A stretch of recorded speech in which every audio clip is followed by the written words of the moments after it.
So I'd like to thank my family for coming over, and Helen's family. I'd like to thank the light scan people who were a big part of Maureen's life for so many years. The people from St. Joseph's, our daughters went to school. Oh, yeah. I'm nervous. I'm going to embarrass you too.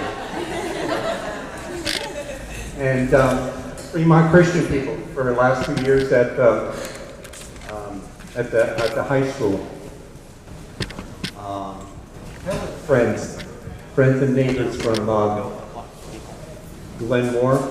I'd like to also thank Marsha and Ed. Marsha's from New Mexico, and she's been up here twice to help me take care of Maureen towards the end. And she's up here one more time. Nancy Winstrom Catania has graciously offered to go ahead and sing a song that she has written. Not for this occasion, a while ago, but it seems very appropriate for this occasion. And after she's done, we'll have an open mic. If anybody can do a better job of this than I can, you're more than welcome. If you don't even have to come up, since it's wireless, we can bring the mic to you. So if anybody has stories that they want to share, thanks.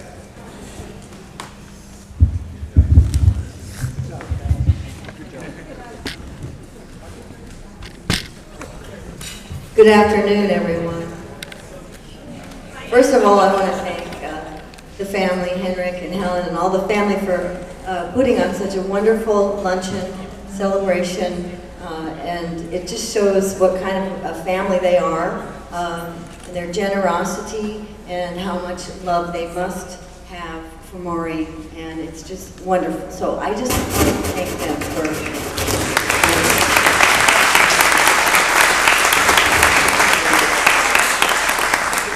I just wanted to say how I knew Maureen. I knew Maureen through Henrik, and we were lunch duty supervisors at Fremont Christian School, and which is for high schoolers, which is really interesting.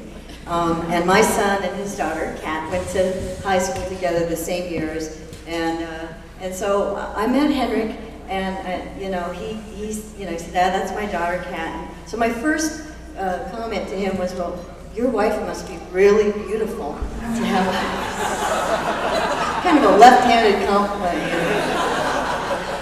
But I was thinking how we get to know people through the people that surround them.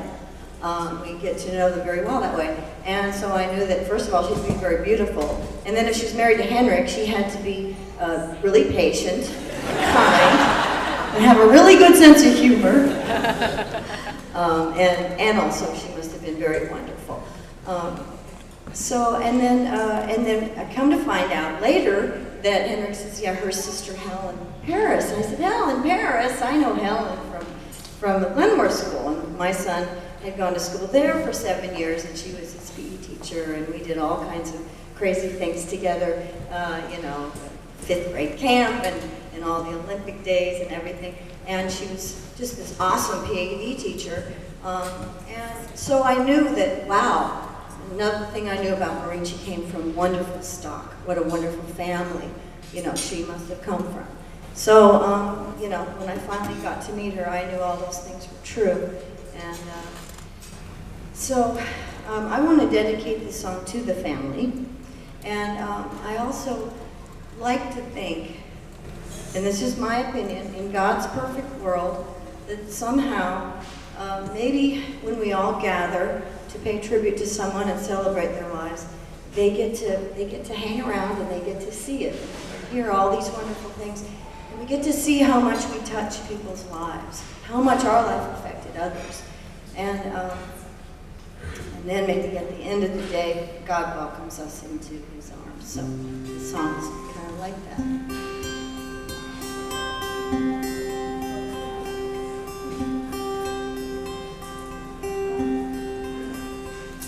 An angel went to heaven today,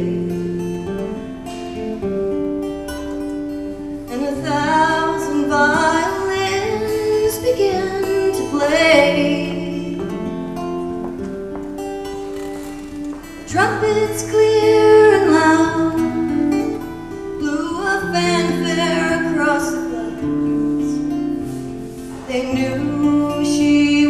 coming home to stay. Yes, an angel went to heaven today. An angel went to heaven today. And I fell down on my knees and began to pray, to thank the Lord above for her sweet and gracious love. And I'll miss her more than words could ever say. Yes, an angel went to heaven today. In the distance, Christmas bells are ringing, saying, "Come, all you faithful, with great joy." But her memory floods my eyes, holidays gone by, and how we sang our Christmas carols in the night. When I see the radiant sunset, I know that's where the angels live, that's where they go. And she's dancing there tonight, free from troubles of this life. And we'll dance there together